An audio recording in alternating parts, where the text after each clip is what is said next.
किसानों की दिल्ली कूच को भला कोई कैसे भूल सकता है। पिछले साल हुए आंदोलन ने मोदी सरकार को इस कदर हिलाया कि पीएम मोदी को माफी भी मांगनी पड़ी थी।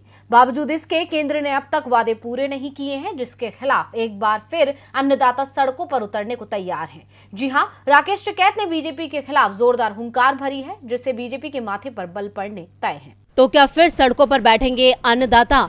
क्या बीजेपी सरकार के खिलाफ हुंकार भरेंगे किसान? क्या फिर होगा अधिकारों के लिए किसानों का कूच? ये सवाल भाकियू प्रवक्ता राकेश टिकैत की उस ललकार के बाद उठाए जा रहे हैं, जिसमें उन्होंने एक बार फिर आंदोलन की चेतावनी दी है। राकेश टिकैत ने कहा कि किसान एक और बड़े आंदोलन को तैयार रहे। सरकार ने किसान आंदोलन के दौरान जो वादे किए उसे पूरा नहीं किया। टिकैत ने बीजेपी पर आरोप लगाया कि उसने किसानों को मुफ्त बिजली देने के अपने चुनावी वादे को पूरा नहीं किया। इसके अलावा गांवों में बिजली की बढ़ती दरों और अनियमित आपूर्ति की समस्या हल नहीं की जा रही है।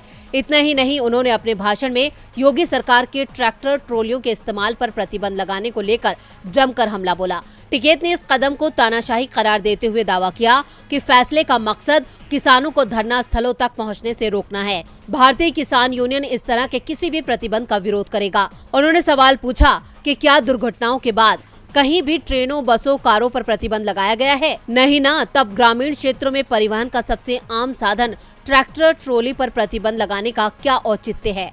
उन्होंने कहा कि देश के हालात अजीब बनते जा रहे हैं। देश आने वाले समय में मजदूर और गरीबों की कॉलोनी बन जाएगा। अब राकेश टिकैत के बयान से ये साफ है कि वो सरकार के खिलाफ मोर्चा खोलने को तैयार हैं, जिससे एक बार फिर मोदी और योगी के माथे पर बल पड़ना तय है।